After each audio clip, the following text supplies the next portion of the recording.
Hey, what's going on YouTube? In today's video I'm going to be talking about what I have planned for my gaming rig and my gaming setup, but I'm just going to be talking face to face with the camera, so I'm going to try and make things interesting and not bore you guys to death. For the benefit of my new subscribers, in my build I have an i7 4930K and two GTX 780s that are the MSI Lightning Edition, water-cooled by EK water blocks. And if you want to look at all my water cooling specifics, you can look in my video history. For my build update videos, I have all the water cooling specs listed. Now, I'm sure that a lot of you guys have heard that the Maxwell 800 series of GPUs from Nvidia is going to be delayed because of some manufacturing difficulties. It's still a possibility that we will see some 800 series GPUs before the end of 2014, but it's not going to be anytime soon. Even then, I wasn't going to be getting an 800 series GPU on day one because I was going to wait for some aftermarket water blocks, or I was going to wait for the Asus ROG Poseidon version of the card. The Poseidon is an air-water hybrid cooler where you could use it as a standard air cooler because it has a twin fan design, but the water block is integrated into the air cooler, so you just plug it into your water cooling loop and you're ready to go. I think the Poseidon design is extremely innovative, and the Poseidon 780 has already gotten fantastic reviews, so I'm definitely looking forward to maybe getting the Poseidon version of the next generation of GPUs, but I'm probably not going to be getting a high-end overclocker version of any GPU. For example, I have the MSI Lightning right now. I only got that because the price on the 780s dropped when the 780 Ti was announced, so why not? Because I was getting a card to water cool anyway, so why not get one of the best 780s? The other 780 that was really good was the Gigabyte. I think it was a Gigabyte 780, but it was a triple slot. I don't know whether there was a water block that ever came out for it, but it was either this or the Gigabyte version of the 780 that I was going to upgrade to. Gosh, I got sidetracked. What was I going to say? Oh yeah, with extreme overclocking, you tend to do really well in synthetic benchmarks, but that doesn't necessarily translate into in-game performance. Now, I'm all for enthusiast systems, but I'm not a competitive benchmarker. I want things that are going to help me with FPS in-game, so I'm not going to be getting an enthusiast overclocker version of a next-generation GPU. I just want to get a very efficient card that I can water cool. The base 780s and even the base Titan, you're really on handcuffs when it comes to overclocking. The voltages are locked really low and the power limit is locked very low.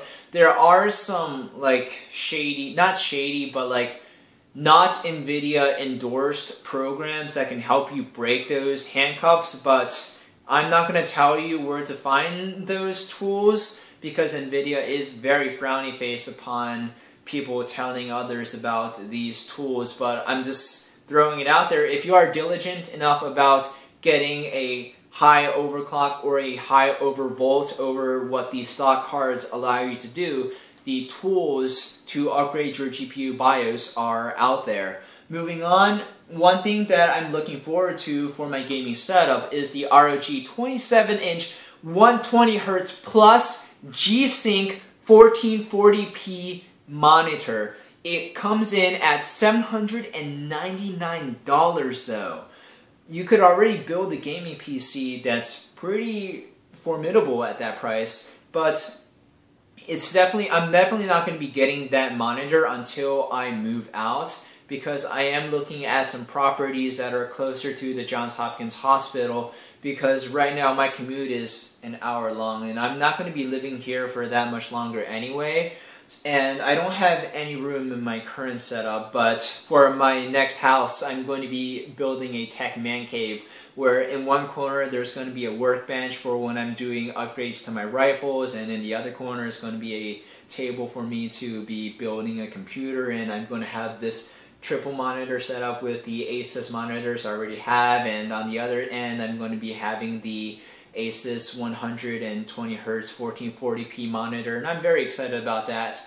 A lot of people have asked me to do a review on the GSync DIY kit, but the thing is, GSync never really appealed to me. I was not really interested in GSync because Okay, well, let's look at what GSync tries to address. GSync is a more efficient alternative to VSync, and VSync addresses screen tearing where you have a GPU that is outputting more frames than your monitor can handle, and GSync is also trying to address low FPS stutter. But all of the problems that GSync tries to address can be resolved either by getting a higher refresh rate monitor or a stronger GPU.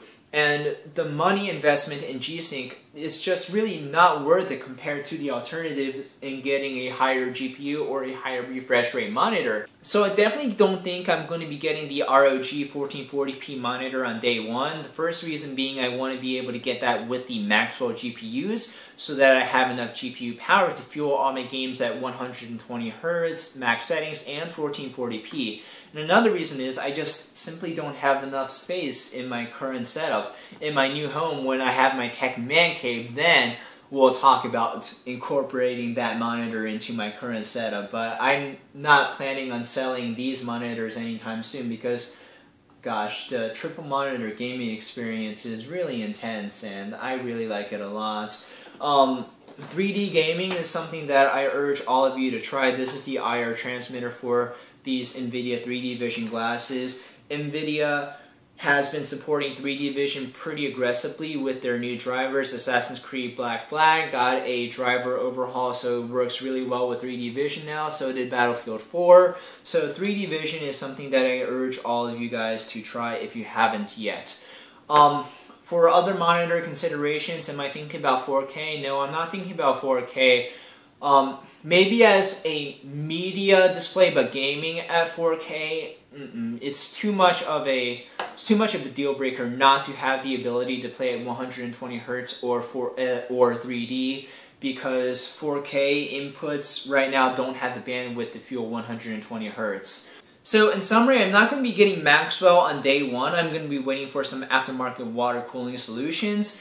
I'm not going to be getting the Asus 1440p 120Hz G-Sync monitor on day one because I'm going to be waiting for Maxwell to fuel all my games at max settings at 1440p 120Hz. And I'm not going to be doing a G-Sync DIY kit because G-Sync is really not that exciting to me. Guys, I really apologize. I know a lot of you wanted to see my take on G-Sync, but it's trying to solve a problem that I've never really had. But one thing that I really am considering is getting a high-end laptop, an 800 series GPU laptop, so that I can see what laptop gaming is like compared to desktop gaming, because I've never really gamed on a high-end laptop before. I've gamed on the Razer Edge, which is basically a low-power laptop in tablet form.